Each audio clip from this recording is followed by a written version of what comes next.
It's Friday, October 27. In the headlines, water supply restrictions lifted and more rain expected this weekend.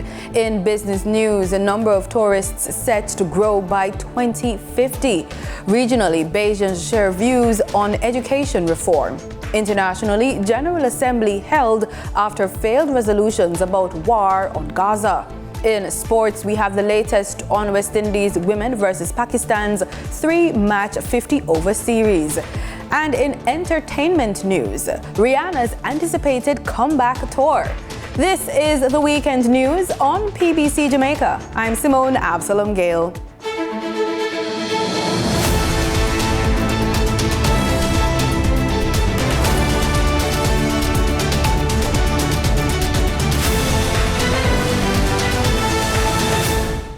The National Water Commission has announced the removal of water supply regulations that were implemented as a result of the drought conditions in the Kingston and St. Andrew area. The Commission, in a release, explains that as at October 26, 2023, the two major storage systems in the KSA are now as follows: Heritage Dam, 100% capacity; Mona Reservoir, 96.5% capacity. The release says with some rainfall continuing to replenish the watershed areas, the NWC has been encouraged by the progression of the inflows and has proceeded to review the regulations that were implemented in February 2023. Consequently, effective Thursday, October 26, 2023, the water supply restrictions were lifted for the areas served by the Mona and Hermitage systems.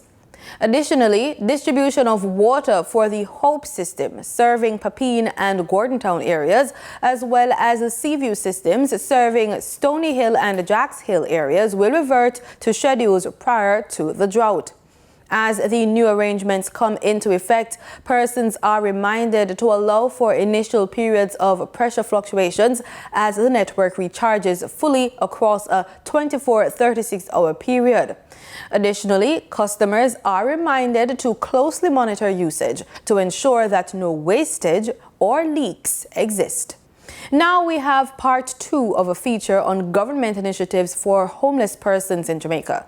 The key to rehabilitation and integration of homeless persons is transitional facilities.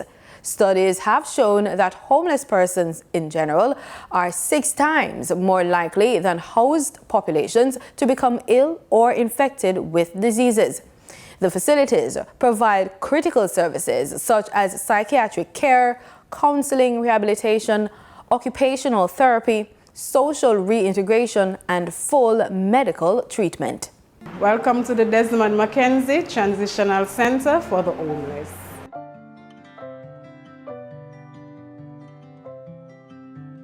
There are currently 5 facilities that offer structured rehabilitation services located in Kingston, Portland, St. James, and Manchester. These places help individuals to develop skills and coping mechanisms to allow for reintegration into society. These individuals, they are socially assessed at the facility, and then we take them to a public health facility for them to be medically assessed. They can gain admission to this facility after an assessment is done, and also based on availability of space. In our assessments, our poor leave officers go out and do investigation based on the information presented to us. Whenever we assess the clients, we then create a unique case plan, treatment plan for these individuals. We try to get these individuals to set goals, and when they set these goals, we monitor them. We assist them, we liaison with other agencies, other stakeholders. Looking at the whole person, we will know whether or not these persons are educated, if they need training, what it is that we need to do for them. Persons who are already certified, then we log into the job markets and we get them the interview. We cannot get them the job, so what we will do is get them the interview, provide coaching for these individuals, and majority of them, I would say almost all cases, when they go, they nail the interview Once they secure the employment, we encourage saving and working towards the ultimate goal, which is independent living and reintegration back into society. Transitional facilities are 24-hour operations that house individuals for up to 2 years. We try to make them feel comfortable and at home. We are involved with them, as in we play games, we partake in other social activities, we read to these individuals, we sing with them, and we watch television, current affairs, we have regular discussions so as to let them feel like this is a family and this is somewhere that even though you fell on hard times and your circumstances made you end up on the road, it's not the end for you, but there is still hope. So this facility basically restores hope for the homeless individuals, the homeless population. The resilience of night shelters and the welcoming embrace of drop-in and transitional centers, supported by the government's vision and dedication, exemplify a testament to our collective responsibility, providing solace, warmth, and a glimmer of hope to those in need, ensuring that no one faces the darkness of homelessness alone.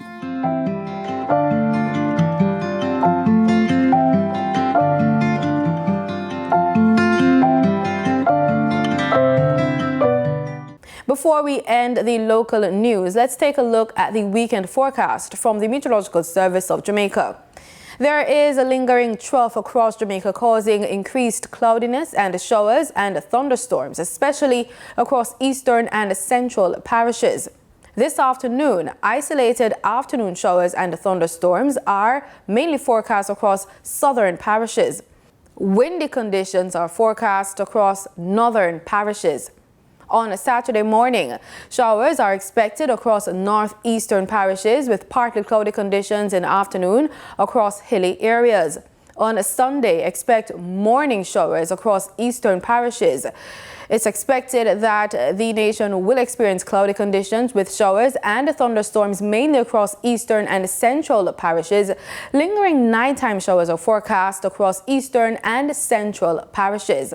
On Monday, expect mostly cloudy conditions with showers and thunderstorms, especially across northern and southeastern parishes. Lingering nighttime showers are expected mainly across eastern parishes. Time now for the extended business report with Danita Rodney.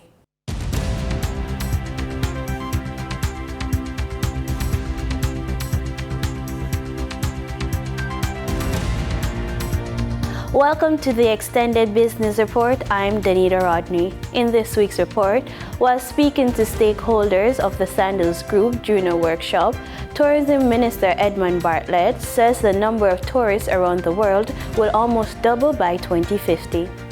In his speech, Minister Bartlett posed some questions that tourism stakeholders need to ask in order to foster this growth.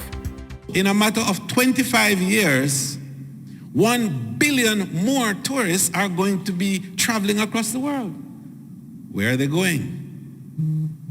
Where they're coming from.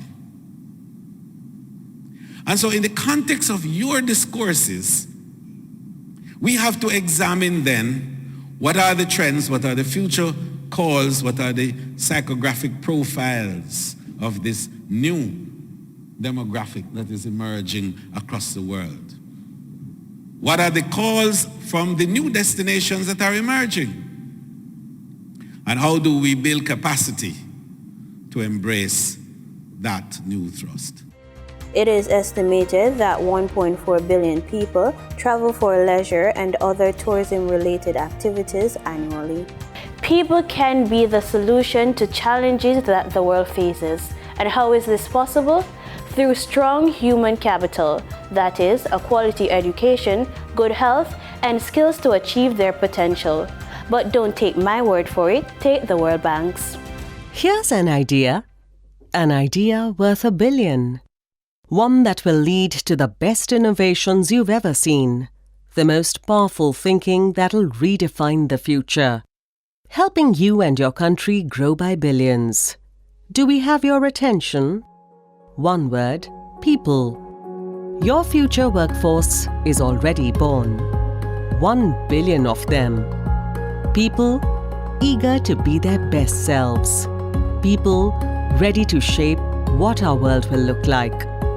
We at the World Bank Human Capital Project, a movement that has grown from 28 countries to 90 countries strong, see people as tomorrow's solutions.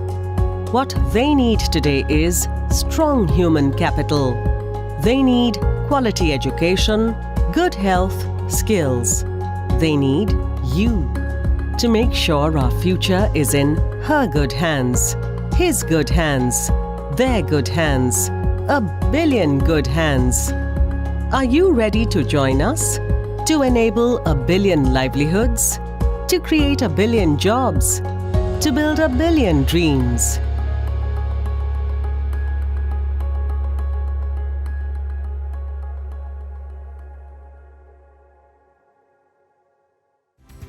Now for your market updates. In foreign exchange trading for Thursday, October 26, the US dollar sold for an average of $156.11. The Canadian dollar ended trading at $112.25. The pound sterling traded for $188.42, and the euro sold for $164.98. In JSE trading, the JSE index declined by over 1,727 points. The junior market index advanced by over 38 points. The combined market index declined by over 1,272 points, and the All Jamaican Composite Index declined by over 951 points.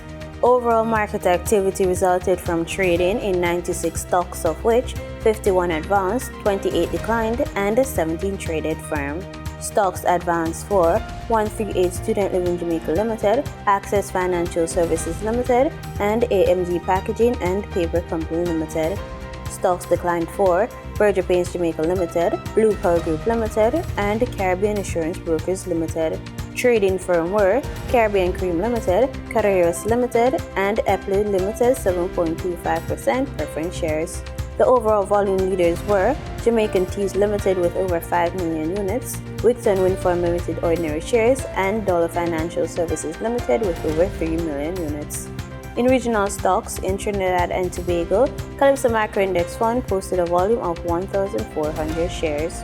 On the Barbados Stock Exchange, Goddard Enterprises Limited was the sole security trading 5,000 shares. In regional business, Interlock Oil Company Chevron has agreed to buy Hess Corporation, one of the oil companies with a stake in Guyana's Tobruk block, earlier this week. Vice President Dr. Barrett Jackdale spoke about this deal during his press conference on Thursday. They can fund the investment programs necessary to move us to peak production in the earliest point in time. Other smaller companies that are investing in other parts of the world and other countries have to go to raise capital, and the market is still not that friendly to raising capital. So we believe that Chevron, we have examined Chevron carefully, and Chevron will be a good partner in that. We have checked the agreement. That issue was raised, the carbon sale agreement with Hess, and that remains intact. In international business, Wall Street closed lower on Thursday, dragged down by tech and other mega-cap shares amid fresh signs the Federal Reserve could keep interest rates higher for longer. The Dow dropped about 0.75%, the S&P 500 shed nearly 1.2%, and the Nasdaq plunged 1.75%. The Nasdaq was weighed down by the Magnificent Seven group of momentum stocks in the face of murky earnings guidance and a high-rate environment. The market is reflecting disillusionment. George Ball is chairman of Sanders Morris Harris. It's reflecting both disillusionment in the slow rate of growth in their revenues on the one hand, and some degree of realization that the nearly 25% increase in the NASDAQ, driven entirely by the Magnificent Seven, may have been overdone. So one dose of reality, one dose of disappointment, and that's what's driving the tech stocks and the market down today. A swath of robust data on Thursday included a 4.9% quarterly annualized jump in third-quarter GDP, the strongest reading in nearly 2 years, feeding investor worries about restrictive Fed policy. Among individual movers, shares of Amazon rose more than 3% in extended trading after the e-commerce giant reported better-than-expected quarterly revenue. Meta Platforms beat third-quarter revenue and profit expectations, but said spending next year will exceed analysts' forecasts and suggested the Israel-Hamas conflict could dampen fourth-quarter sales. Its shares fell more than 3.5%. From the Magnificent Seven to the Old Guard, IBM jumped nearly 5% following its consensus-beating quarterly report. And UPS lowered its revenue forecast for 2023, sending its shares down nearly 6%. In market data for oil prices rose by more than $2 a barrel on Friday as investors priced in fears of an escalation of conflict in the Middle East, which could disrupt oil supplies after reports that the U.S. military had struck Iranian targets in Syria. Brent crude futures rose $2.03 to $89.96 a barrel, and West Texas Intermediate climbed $1.89 to $85.10 a barrel. And that was the business report on PBCJ. I'm Danita Rodney. Thanks, Danita. In regional news, Barbadians got an opportunity to share their views on education reform with education officials. It came during the first in a series of public consultation meetings hosted by the Ministry of Education to shape the Education Transformation Initiative at Alexandra School. Kishmar Sonjust reports. The proposed reforms are intended to create a system where no child is left behind. And according to Minister of Education Kay McConney, the ministry is working to build on the already good education foundation. She says the proposals recently announced come after consultations with key stakeholders. Once you have this document here, the intention is that these are proposals, just proposals at this stage. And we truly invite you to engage in a constructive way. Read the proposals, know what is proposed. We encourage you to tell us what you agree with. Tell us those things where you think, I like this, but here is a different way in which you can implement. Consider those and say, okay, this is good, but maybe we need to time it differently. We're really genuinely looking for your feedback. Chief Education Officer Dr. Ramona Archer Bradshaw says children should have authentic experiences in schools. She says it's also important the education system has teachers who can inspire students to excel and to achieve, to be their best selves. We also want an education system that produces outstanding Barbadian citizens who can do well here in Barbados, but who can also do well anywhere at all in the world. The recommendations put forward were numerous from the audience, which comprised of several educators. The advent of technology and artificial intelligence were also raised. Former principal of the Government Industrial School, Erwin Leacock, put forward a proposal for consideration to be given to having nursing stations in schools. Chronic asthmatics. You're talking about a life and death situation. There are no nebulizers in schools, nobody trained to use them.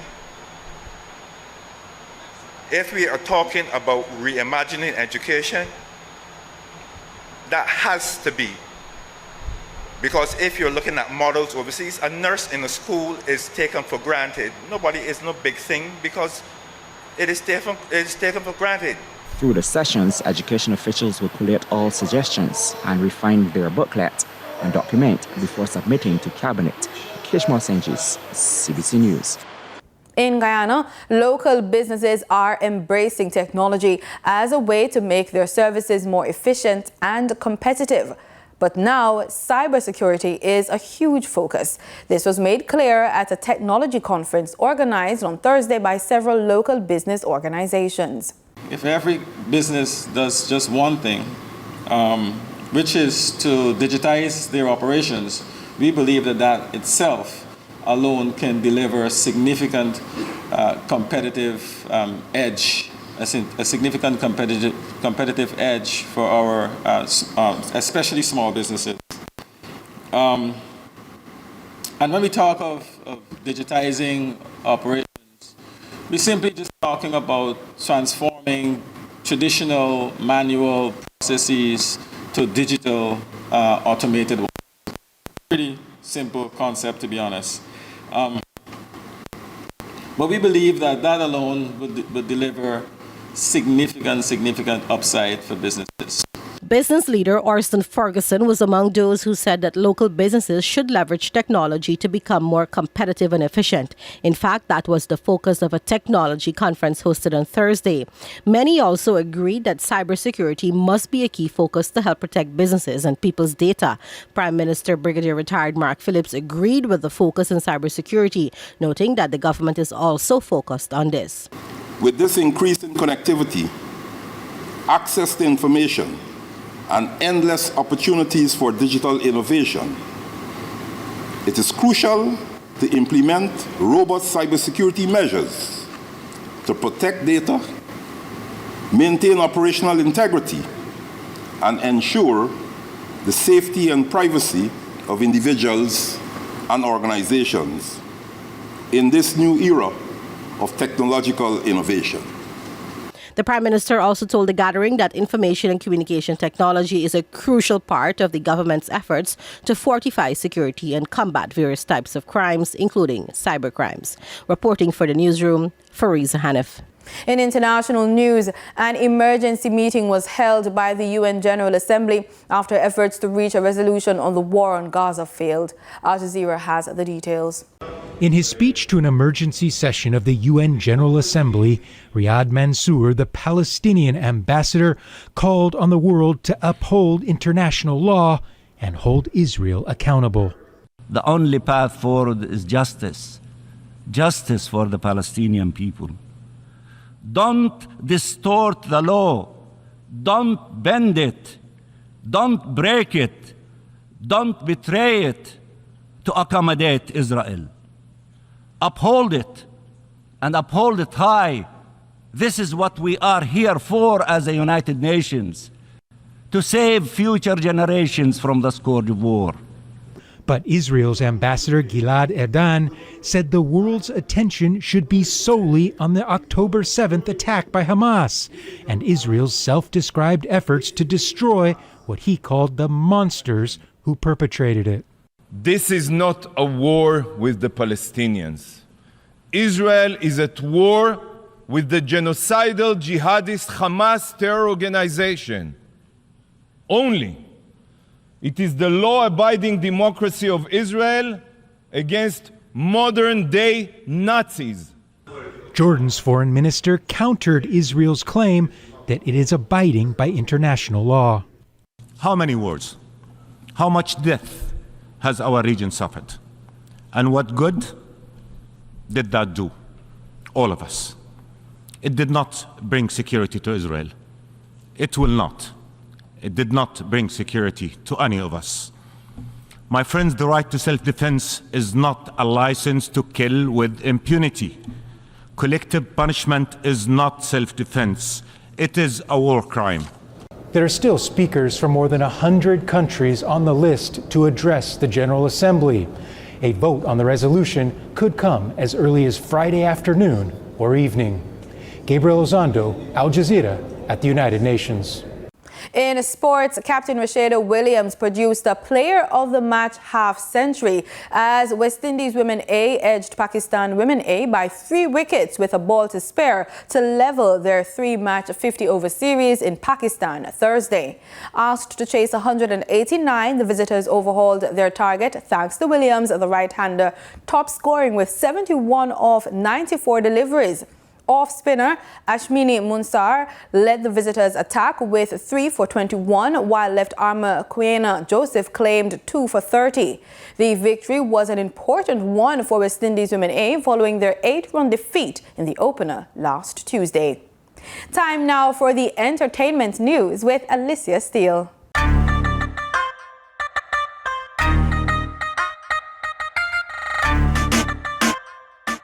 Get ready for an exhilarating ride on PBCJ's E-News, where we deliver the most thrilling and captivating entertainment news.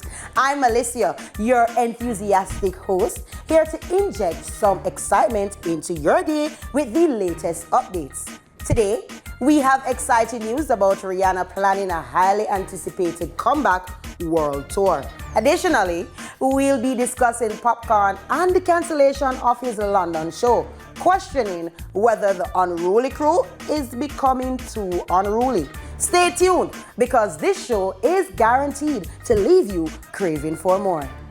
Dancehall artist Popcorn has cancelled his concert at the O2 Arena in London due to the alleged incompetence and negligence of a former member of his team. The cancellation has prompted investigations into the chain of events leading up to it. Despite the setback, Popcorn has announced the addition of a new guest for Unruly Fest 2023, which will take place in St. Thomas on December 22nd. The management team has expressed their apologies for the cancellation and is working to reschedule the concert at a later date. Popcorn remains committed to bringing Unruly Fest to the UK in the future. In the meantime, he will continue his great Is He tour in various cities across Europe. After an 8-year break, Rihanna is reportedly set to make a grand return to the music scene. With her undeniable talent and passion for music, Rihanna's comeback is sure to be a highly anticipated event in the music industry. Well, if that's the case, Rihanna will welcome you to come back with open arms. Dancehall artist Kiprich, also known as Marlon Plunkett, is proud of his daughter Kalia's graduation from the U.S. Army. While he initially felt nervous about her enlisting, he is now elated to see her accomplish her goals. Kiprich had to communicate with his daughter through letters during the training since she couldn't have a phone. He researched and strategically planned her deployment to ensure her safety. Despite the possibilities of being called to the front line, Kiprich wants her to be as comfortable as possible for as long as possible. He describes his daughter as a bright and active individual who excelled in school. Kiprich took time off from music to support her academically when she struggled with a different culture and style of education. Now that she has passed her entrance requirements, Kiprich can focus on his music career again. He has a song with Bounty Killer coming out soon and is working on a production about children being slaughtered. Although known for his lyricism in clashes, Kiprich is hesitant to return to that side of the music culture due to sensitive attitudes among artists. Only Ninja Man and Merciless, who understand the culture, could potentially inspire him to reignite his passion for clashes. Thanks, Alicia. And that's it for the news on PBCJ. Have a wonderful weekend.